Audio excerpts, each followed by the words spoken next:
Israel and the PLO sign off in Cairo on an interim self-governing agreement. Syria continues arm purchases from Russia despite Yitzhak Rabin's visit there. The mayor of Ariel comes to New York and tells us what he thinks about the Rabin-Arafat Accords. This plus the latest Israeli public opinion polls, what's happening in Jerusalem, Baghdad, Tripoli, New York, and more on this edition of the JNN Evening News. From JNN in New York, Caroline Greenberg, Howard Barbanel, the JNN Evening News. Reporting from New York, I'm Caroline Greenberg. And I'm Howard Barbanel, and here's what's going on. Yasser Arafat caused a spat in Cairo on May 3rd. He refused to sign off on key maps as part of the agreement between Israel and the PLO. This caused Israeli Premier Yitzhak Rabin to withhold his signature, while Egyptian President Mubarak, U.S. Secretary of State Christopher, and Russian Foreign Minister Kozyriev milled about on stage. This major diplomatic flap was resolved at the last minute by agreeing to disagree and conduct further talks. This is typical of Arafat's pattern of repudiating and renegotiating agreements since last September's White House treaty signing. The Israeli army sealed off Jericho to all Jews immediately following the treaty signing, turning back anyone trying to drive into town. Various Likud members of Knesset have camped out in Jericho's ancient Shalom al-Yisrael synagogue to protest the government's evacuation from Jericho and abandonment of both the synagogue and Jericho Yeshiva to the new Palestinian Authority. Jericho is just 12 miles and 20 minutes from Jerusalem. Yasser Arafat will have his headquarters there. To say that Arabs are happy over Israel's impending pullout is an understatement. Armed Palestinian Arabs shot volleys in the air to express their enthusiasm. Likud analysts are asking how these same armed Arabs will be restrained from using these weapons against Jews in the future. The interim agreement negotiated and signed with the PLO in Cairo is rife with Israeli concessions. The new Palestinian Authority for Gaza and Jericho will have its own international area code, a 9,000-man police force armed with machine guns and armored cars. The police also include domestic and external secret services. The Arabs themselves call the force the Palestinian Liberation Army, not the Palestinian Police. The government will also be releasing thousands of terrorists and violent protesters from jail as part of the overall agreement. This despite a doubling of terrorist acts since last September's White House ceremonies. Army Chief of Staff Major General Ehud Barak was quoted this week in Israeli newspapers as saying he expects an escalation of terrorist attacks in the territories. Let us not delude ourselves to think that after the implementation of the Gaza-Jericho agreement that terrorism will stop, Barak said. The Israelis agreed to let the PLO issue passports and postage stamps. It gives them territorial water rights off the Gaza coast. The PLO will levy and collect taxes and has been granted special import-export tax breaks, free access to the Israeli market, and unfettered travel between Gaza and Jericho, right through the northern Negev region of Israel, effectively bisecting the country and creating a Danzig corridor. The Israeli government is pushing for early empowerment of the PLO in the rest of Judea and Samaria, so that Jericho first will become Hebron, Bethlehem, and Ramallah next. As part of that package, the government will cede all state-owned lands and water rights in the territories. Will 250,000 Arabs be moving into the territory soon? The Israeli government will begin negotiating with the PLO on the possible return of 250,000 plus supposed refugees from the 1967 Six-Day War to the territories. In the June 1967 Six-Day War, Israel fended off attacks by several Arab armies. Bitter fighting on several fronts brought control of Jerusalem and the territories to Israel. Israelis are alarmed at being possibly swamped by hundreds of thousands of arriving Arabs, many of whose claims to repatriation may be specious at best.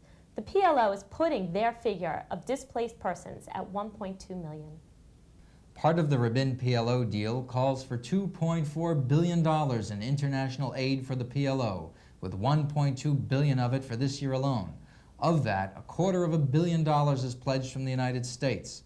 The Wall Street Journal reports that the PLO has assets of over $8 billion, including ownership of several airlines, airport duty-free shops, and factories in Eastern Europe and the Third World. Its estimated annual income is between $1 and $2 billion. This according to British authorities. The PLO is also heavily engaged in drug trafficking and receives funds from radical regimes such as Libya and Iraq. Many world banking experts have questioned the need for massive foreign aid for the PLO, given their strong financial position. Most affected by this agreement are the Israelis of the Jordan Valley, which is directly adjacent to Jericho. The mayor of the Jordan Valley communities was in New York last week, and we have this report from Howard.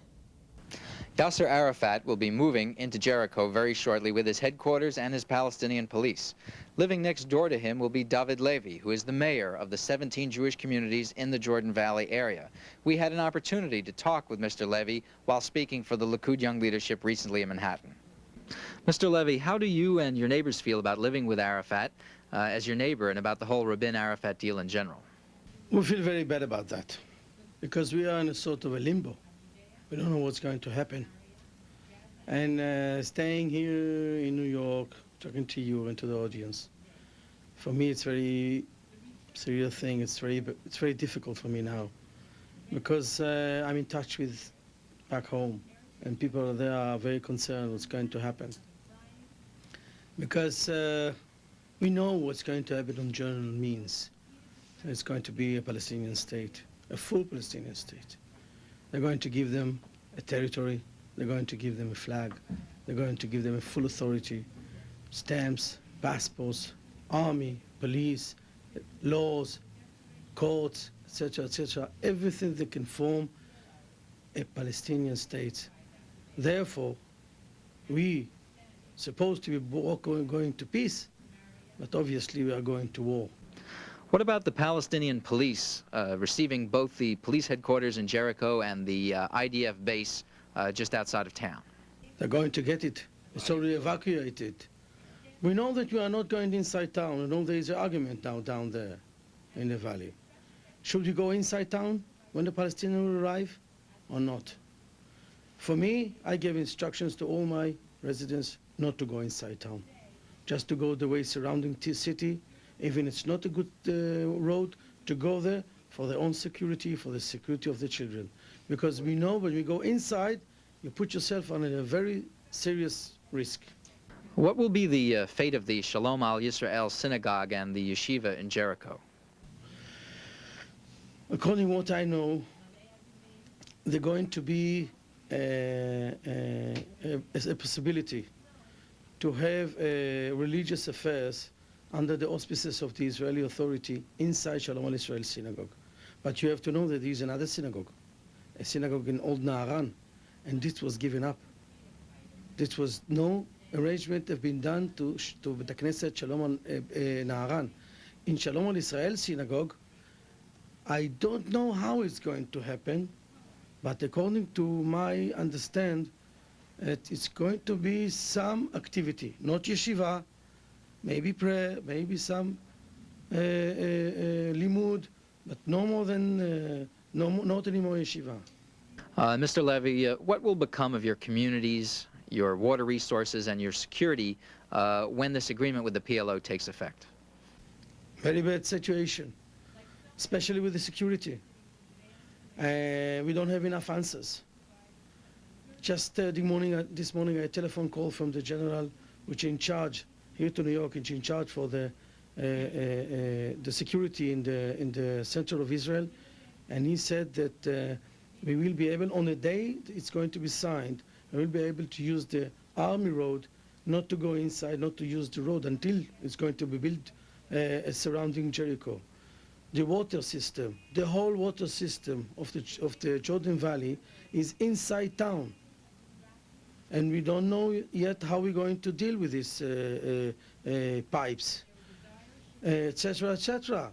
But why should we go any further from security if we don't have a basic security there? We don't have to talk about not working, no water, no anything further than that. What can you do about all of this, and why is it that you're speaking to American Jews? I came to speak to American Jews for one reason, because we feel that we need to be restrained as much as possible. We have a feeling that the Israeli people in Israel, in spite of the fact that we have made a poll just before I arrived here, from public opinion saying that more than 77% of the Israeli population believes that the Jordan Valley should be a full part of the Israeli state, develop the settlements, and keep on living there and staying there, and no Palestinian authority should become over the Jordan Valley.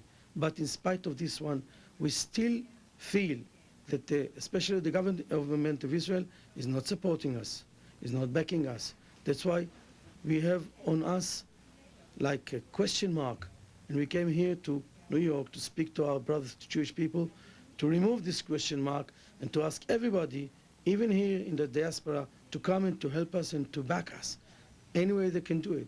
David Levy represents the 17 mostly agricultural communities along the Jordan Valley. Jordan Valley is the area immediately to the west of the Jordan River, which was uncultivated desert before 1967. The area has an 80% Jewish population, and the residents are extremely anxious about what will happen with the new Palestinian autonomy. This is why Mr. Levy, their mayor, has been running around the United States trying to build support. Speaking here in New York to a very friendly audience, Mr. Levy got a good reception, and he hopes that this will translate into increased pressure on the Israeli government to make sure that the Jordan Valley remains under Israeli sovereignty. Reporting from New York, I'm Howard Barbanel for JNN. Ron Nachman is mayor of the largest Jewish city in Samaria. He was also in New York last week, and Caroline has this report. As Prime Minister Rabin and PLO chief Yasser Arafat signed their pact, members of Israel's parliament like Ariel Mayor Ron Nachman are worried, concerned, and in the opposition. Likud Young Leadership hosted Mr. Nachman right here in Manhattan, where we caught up with him. Is it true that Labor has a minority government, and do they have a mandate to make this deal with the PLO? The Labor government has majority. It's not true that they have minority. Maybe the minority is among the Israeli people, but according to the results of the elections in 1992, that's a tragedy that the Levy is still in power. As mayor of the largest Jewish community in Samaria, what are your biggest concerns about what lies ahead? Let me put it that way. The autonomy of the Likud, the concept was that all the territory was controlled by Israel, by Israeli army, by Israeli force. And the Arab villages, like islands, had to get autonomy or self-rule. What this government is doing, they do the opposite. They took the same word of autonomy, but all the region will be controlled by the Arabs, and our communities will be like islands. And this is why it is so complicated, because the problem of the roads, the problem of the guards, the problem of the police, everything is changed. The Likud had a normal and a very direct line of autonomy, controlled by Israel. What the Labour Party is doing is the opposite. They take the region, they gave it to the Arabs, and they let the Israeli to live, I call now, in autonomy of Israelis in the state of Israel. What can you realistically do to ensure the healthy survival of Ariel?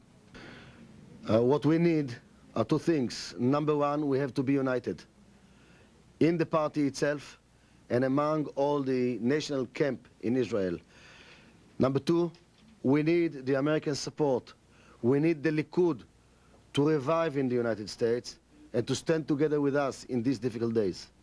Mr. Nachman, many observers and critics have asserted that the Likud has been ineffective in stopping the PLO deal, and that in particular, the Likud chairman, Benjamin Netanyahu, has been invisible, especially in the U.S. Tell me what your reaction is to this. There is the boycott by the media. When the Likud was in power, Bibi was on the screen, and the Likud was on the screen. We are now in the opposition, and there is a boycott made by the media, the newspapers and the networks as well. And if you don't do anything irregular, you are not able to penetrate the media today. It's terrific. It's terrible. Does the average Israeli care about the ultimate Jewish fate of the communities in Judea and Samaria? I don't know what is the average Israeli, but we have to go on polls to check it. I know that half and half of the Israeli population support or do not support the Israelis who live in Judea and Samaria. The majority support the Golan Heights. But this is a tradition. This is a kind of education. I think that the majority of the Israelis never been to Judea and Samaria, and this is kind of education. We have to bring them there so they will know what they're talking about. What has been the reaction of American Jewish audiences to your message, and if they do care, what can or should they do to help Ariel and other communities like it? Let me put it that way. Today I find a lot of concern among the American people, Jews, especially Jews, Christians also as well. They understand, the non-Jews understand, that Israel is abandoning the land of Israel. And there are a lot of Jews who have relatives, sons, daughters, families, who made Aliyah and came to Israel and settled in Judea and Samaria, and they are very much concerned. And this is a different type of behavior. I never saw it. This is the first time I see a true concern in the American public. Ariel Mayor Ron Nachman has been stomping around the country, building support for his city and cause. Nachman's message goes over very well here in Manhattan with audiences like this one, but he has to be very careful to make sure that his town doesn't get bulldozed to the ground, as was Yamit in the Sinai. Yitzhak Rabin calls Jerusalem the center of the Jewish soul, but this hasn't stopped his deputy foreign minister Yossi Beilin from working on a plan to divide Jerusalem into separate cantons between Arab and Jew, ceding authority in East Jerusalem to the Arabs. The government may allow Yasser Arafat to go to Jerusalem to pray at the Al-Aqsa Mosque. If this happens, Jerusalem Mayor Ehud Olmert pledges to turn out 500,000 demonstrators to block all access to the city. Olmert fears Arafat would proclaim his Palestinian state and Jerusalem his capital were he to arrive. Olmert had this to say about defending Jerusalem. I believe that the big battle about the future of Jerusalem is still awaiting us, and this will be a very crucial battle. Who would win if elections were held today? A Gallup poll shows that the Likud's Benjamin Netanyahu leads Prime Minister Rabin 44 to 38%. Yediot Achronot, in two separate polls this week, reports a 58% unfavorable rating for the government, and that 62% of the Israeli public feel that prospects for peace with the Palestinian Arabs in the wake of the Cairo Accord are either low or non-existent. Benjamin Netanyahu had this to say about elections. What I want the government to do and what I call on it to do is to have elections right now and have the people decide. Let the people decide between two kinds of peace, between Likud and Labor, between autonomy and a Palestinian state, between peace on the Golan and what I'm convinced will be war without it, between the defense of Israel entrusted to the IDF and the defense of the Jewish people entrusted to Yasser Arafat's army of terrorists and the value of his commitments. On the same subject, Ron Nachman had this to add. I say to him in the Knesset, Mr. Prime Minister, you're frightening me. I'm afraid of you because you have no restrictions. You use power without any restrictions.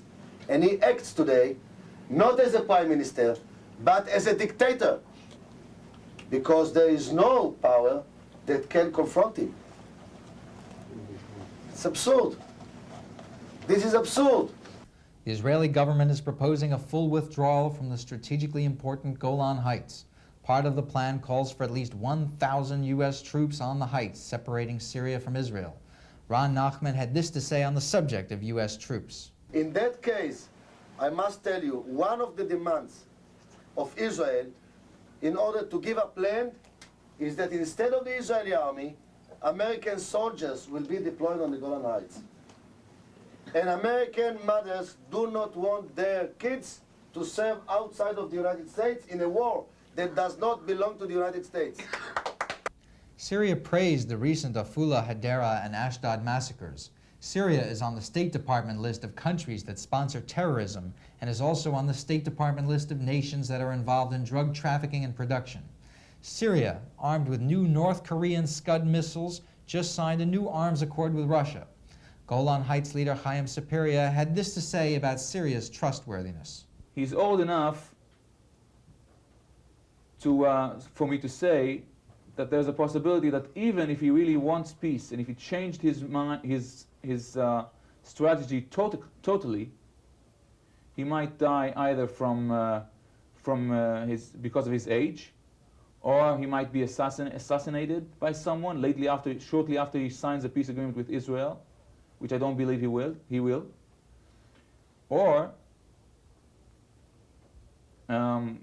there's also a possibility that his government will be taken over.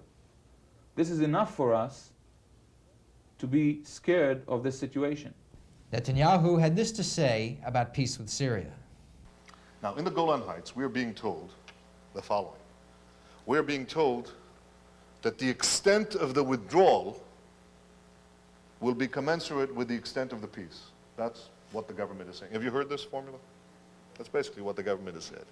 It's saying the extent of the physical withdrawal from the Golan Heights will be commensurate with the extent of the peace. In other words, a full peace will elicit a full withdrawal. And how do we measure or define a full peace? The government says that too. It says a peace treaty, embassies, and normalized relations. That is open borders. What has been happening along the Golan Heights for the last 20 years? Nothing. Absolutely nothing. The peace along the Golan Heights for the last 20 years is the quietest, I would say the border along the Golan Heights is the quietest of all of Israel's borders. It has been characterized by the total absence of any violence. Not a single bullet has been fired across that border. Not one round. Now, you know that's not the case along the Jordanian border. We have de facto peace with Jordan. It's not even pertinent in the case of Egypt, with whom we have a formal peace. There have been bullets fired along both borders, not by the governments, but by various groups there. And certainly Lebanon has been very, very violent. And yet along the Golan Heights, along the border with Syria, with whom we have no formal peace, no peace treaty, no embassies, no open borders, there's not been a single bullet fired. Why? Well, they tell you, because Assad keeps his agreements. Tell that to the Lebanese. He keeps his agreements. He's violated every agreement that he's signed there, left and right. The Taif agreement, the agreement that said that he should withdraw from the Bekaa and leave his troops or take his troops out of Lebanon. He's violated the apostrophes. And yet on the Golan Heights, I want to tell you, he's kept the agreement, the disengagement agreements that we've had with him after Yom Kippur, to the letter, to the apostrophe. And the question is why? And the reason is simple. Because he has no option for war. In Lebanon, there's no penalty for violations. Who's going to punish him? The Lebanese army? But in the Golan Heights, he knows what the consequence will be. Now we can examine and compare the last 20 years along the Golan Heights with the first 20 years of Israel's existence, when Israel was not on the heights, but below the heights. The Syrian army was above us and we were below. And of course we had perpetual war. Small wars first, and then a big war in '67. They attacked us. And of course we changed the relationship. And as a result of the Six-Day War, we were now on the Golan Heights. We were looking down at them from the Hermon and the line of fortified positions, instead of their looking down at us. Did that convince them right away? No. They went to war in '73. And in this war, they discovered that even though they attacked us on a surprise attack on the Yom Kippur and the holiest of our holidays, within 3 weeks, we were at the gates of Cairo. I remember very well. I was there. Nobody stopped us. No Syrian stopped us. We were ordered to stop, so we stopped. And after '73, the lesson having been absorbed, we've had this perfect non-belligerence, this perfect absence of any combat or war along the Golan Heights. Now notice what the government is trying to do. It is trying to move from a position of perfect non-belligerence, from the de facto peace or absence of war that we have with Syria, to a codified peace. It is trying to move from an informal peace to a formal peace, and in the process to hand over Syria, to Syria, the barrier to war. That's essentially what they're trying to do. They're saying, because we don't have a peace treaty, And because Assad says, I will not give you a peace treaty, if he says it, I will not give you a peace treaty unless you give me the gateway to a future war, we will open the gates for your armies for a future war. That is not policy. That is folly. And it's dangerous folly. Syria's President Assad ruled out peace with Israel while meeting in Iran a few weeks ago. The official Iranian news agency quotes Assad as saying that Syria was not ready to accept the planned peace with the Zionist regime, even if the talks lasted for decades. In other Mideast news, Iran meanwhile praised the Afula suicide bombing that killed 8 and wounded dozens more. France and Russia want to stop the trade embargo against Saddam Hussein's Iraq, despite its failure to recognize Kuwait, stop promoting terrorism, repressing its people, and producing nuclear and biological weapons. The U.S. is staying firm on the embargo.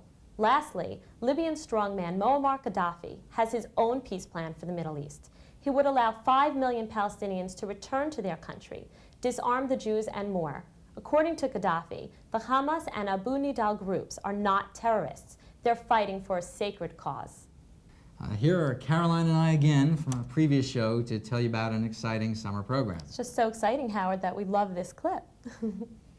On July 13th, Israel is slated to implement the Rabin-Arafat agreement. You have an opportunity prior to that to visit Israel and see everything firsthand. The Likud Young Leadership is sponsoring a summer mission to Israel from June 26th to July 7th. There will be extensive touring of Judea and Samaria and visits to the Jewish communities there. The tour will also take you to the Golan, the Galilee, an extended visit in Jerusalem including top-level meetings, receptions, and briefings by Likud leaders such as Benjamin Netanyahu, Jerusalem Mayor Ehud Olmert, members of Knesset Benjamin Begin, Ron Nachman, and more. The trip will visit Masada, the Dead Sea, the Negev, and Eilat. There will be tours of army bases and Israel's most exciting city, Tel Aviv.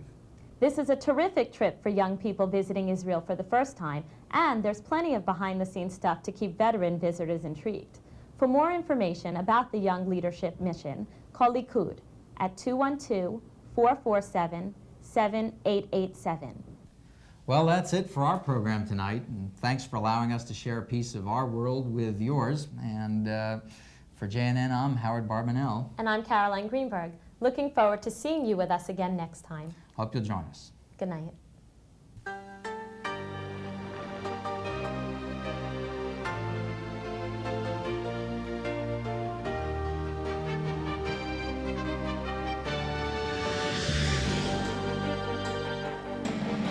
הבית שלי, הדרך שלי, הליכוד זה נכון. העתיד שלי, הביטחון שלי, הליכוד זה נכון.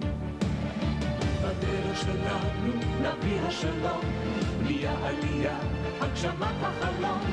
כולנו ביחד, כל אחד לחוד, יודעים שזה נכון, זה הליכוד. הליכוד